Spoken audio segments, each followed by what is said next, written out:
berita dari negara tetangga Vietnam dikabarkan. Halo bos, berjumpa kembali pada channel UB Islah. Lagi-lagi pelatih Vietnam dengan PD-nya akan mudah mengalahkan timnas Indonesia di Piala AFF nanti. Ini dikarenakan timnas Indonesia akan menurunkan lapis kedua di Piala AFF nanti. Dan Vietnam belum tahu mantan pelatih Jepang khawatir jelang menghadapi timnas Indonesia di babak ketiga kualifikasi Piala Dunia 2026. Yuk kita simak videonya.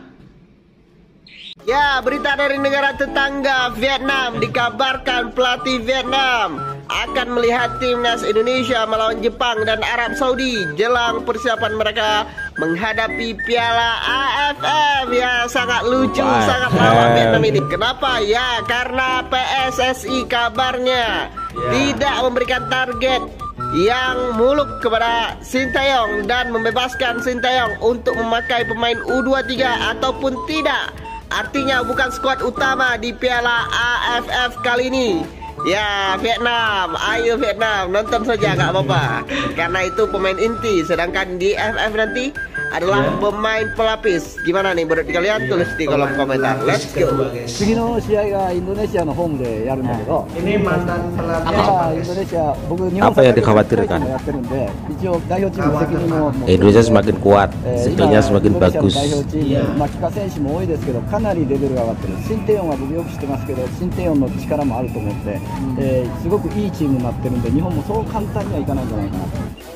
Main di apa? Jerman, Espanyol, yang Liga 1 tapi ada yang cadangan. Ya statusnya mungkin Jepang lebih bagus, tapi tidak tahu main di sini juga penonton banyak. Ya makanya saya tadi bilang yang seri, saya juga senang. Hal menarik cuy, jelang pertandingan Indonesia melawan Jepang menurut Gol Kampung cuy. Sebelum lanjut, follow, subscribe dulu yang udah, terima kasih.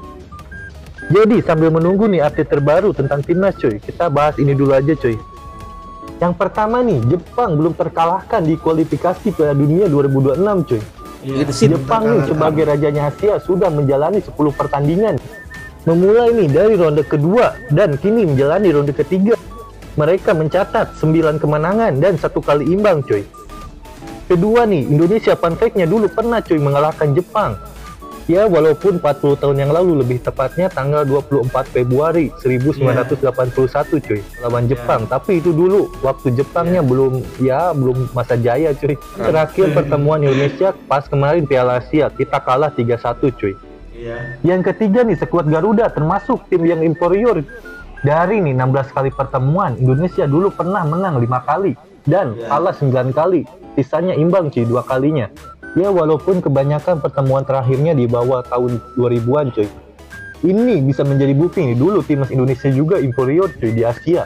Ya mungkin itu cuy, 3 hal menarik tentang Indonesia dan Jepang cuy. Breaking news guys, resmi wasit asal Qatar yang akan pimpin laga timnas Indonesia melawan Jepang di laga lanjutan kualifikasi Piala Dunia bulan November ini. Timur Tengah lagi. Ya, jadi wasit ini bernama Khamis Almari guys. Tercatat Khamis Almari ini udah pernah juga memimpin pertandingan timnas Indonesia melawan Jepang di Piala Asia lalu. Jujur menurut aku pribadi ini lumayan menarik guys. Kenapa? Karena AFC ini selalu memberikan wasit-wasit tim tank untuk pertandingan timnas Indonesia di kualifikasi Piala Dunia 2026 ini. Sebenarnya untuk timnas Indonesia nggak masalah guys, mau wasitnya itu dari mana, yang jelas itu adil aja dan nggak berat sebelah gitu. Jangan sampai masalah kasus kecurangan wasit kemarin menjadi alasan AFC untuk mengerjai timnas Indonesia guys dengan memberikan wasit-wasit tim tank seperti ini. Karena seperti yang kita tahu, presiden AFC itu adalah orang Bahrain guys. Dan pastinya harapan kita semua semoga Khamis Almari ini menjadi wasit yang adil di laga timnas Indonesia melawan Jepang besok. Nah, buat yang tahu akun media sosial dari Khamis Almari ini, boleh tulis langsung di kolom komentar guys. Ya, agar kita bisa silaturahmi dulu nih. Dan jadi gimana nih pendapat kalian melihat wasit Timur Tengah lagi yang akan memimpin laga timnas Indonesia melawan Jepang besok? Coba tulis pendapat kalian di kolom komentar. Dan kalau kalian suka konten begini, langsung klik tombol follow. 4.500 supporter Jepang akan away ke Indonesia cuy. Dan Federasi Jepang yang menyuruh fansnya Jepang untuk daftar Garuda ID. Sebelum kita bahas Pulau Sase dulu dong yang udah, terima kasih. Baru-baru ini ada kabar terbaru, timnasnya Jepang cuy menyuruh 4.500 supporter Jepang untuk away ke Indonesia untuk nih meramaikan pertandingan Indonesia nanti melawan Jepang. Ini pastinya akan sangat seru cuy. Di GBK nanti akan penuh sorak-sorai cuy dari fansnya Indonesia, fansnya Jepang, pastinya akan sangat ramai. Dan yang lebih kerennya lagi cuy, timnasnya Jepang cuy meminta fansnya untuk daftar Garuda ID sebelum membeli tiket nanti di GBK cuy. Bahkan nih, federasinya Jepang langsung yang meminta. Bisa kan baca sendiri dari akun resmi nih Federasi Jepang kalau bisa ngerti bahasa Jepang. Tapi tenang nih, ada translate-nya, jadi kalian bisa baca sendiri pakai bahasa Indonesia. Kita patut nih apresiasi nih, Jepang ini bukan hanya tim yang kuat tapi tim yang support juga nih, support tim Indonesia. Ini pasti akan sangat menarik nih pertemuan Indonesia nanti melawan Jepang. Pasti akan banyak nih nanti duel-duel seru, terus ada passing-passing cantik dari setiap pemain mau Indonesia maupun Jepang. Ya apapun nanti hasilnya kita tetap dukung nih timnas Indonesia supaya tetap nanti bisa masuk ke Piala Dunia cuy. Ya pokoknya semangat terus untuk kedua tim. Ya kembali kita sudah mulai naik kelas. Tim U17 kita, tim U20 kita, U17, 20 dan tim senior semua lolos. Sudah 4-4-nya lolos. Ya rasa ini prestasi yang luar biasa. 4 peringkat guys lolos. Mulai naik kelas. Tapi kan kembali mempertahankan naik kelas itu tidak mudah. Nah, saya sudah perintahkan untuk Coach Nova mempersiapkan dengan baik karena saya tahu kejuaraannya sudah dekat di tahun depan di bulan April di Saudi. Betul-betul Pak Erick Thohir punya pemikiran guys luar biasa ya. Hanya 8 slot. Dan saya sudah perintahkan Coach Indra Safri juga, apalagi bulan Februari ini sudah dekat, persiapannya harus maksimal. Dekat sudah. Ya, saya harapkan performance-nya terus ditingkatkan untuk 17 dan 20, termasuk yang saya Timnas sampaikan Indonesia Piala Asia. Ya bahwa target kita itu harus masuk 4 besar.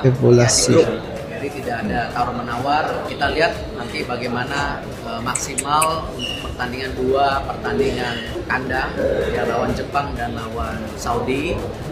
Jauh rankingnya di atas kita. Kalau di 2 game ini kita dapat poin, itu juga bisa menjadi tabungan untuk kita ranking 3 atau 4, ranking 4 supaya nanti kita bisa playoff lagi.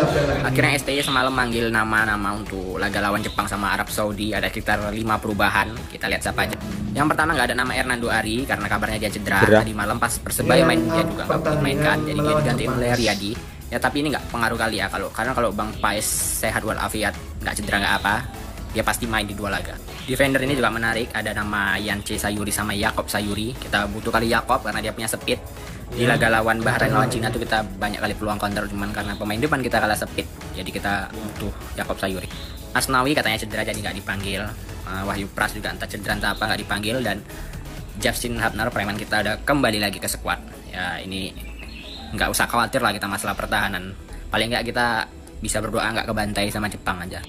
Midfieldernya nih yang rusak, kita cuma punya 4 midfieldernya di skema STY ini. Sebenarnya Marcelino sama Witan juga bisa jadi pemain tengah, tapi ya di skemanya STY kan mereka sering dipasang di depan. Jadi ya semoga aja Tom Hayi main dari menit awal karena nggak ada alasan untuk nyadangin dia. Karena ini pemain terbaik lah di timnas saat ini yang kita miliki. Dia punya visi, dia punya akurasi passing yang luar biasa. Untuk pemain depan kita ini yang lagi on fire, kemarin strike cetak gol di klubnya walaupun klubnya kalah. Egy juga kemarin belum lama cetak hat-trick. Sananta juga cetak gol. Habis itu Marcel juga di U21-nya Oxford dia cetak.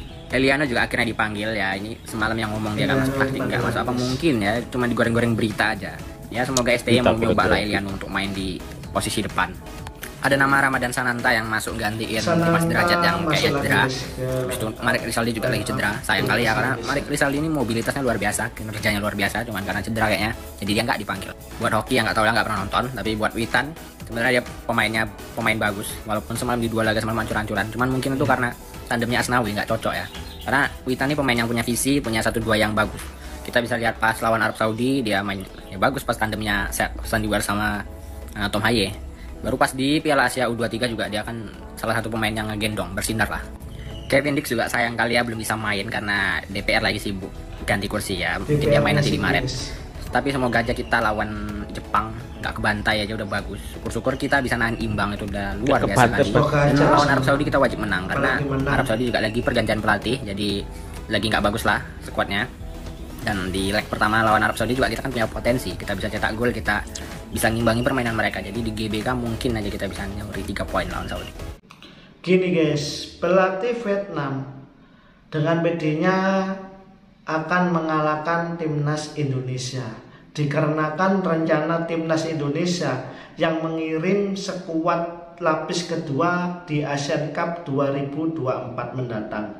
Hal tersebut lantaran timnas Indonesia dan timnas Vietnam akan saling berhadapan di babak penyisihan grup. Timnas Indonesia dan timnas Vietnam bergabung di grup B bersama Filipina, Myanmar, dan Laos. Dan satu lagi ya guys, pelatih dari Vietnam ini belum tahu.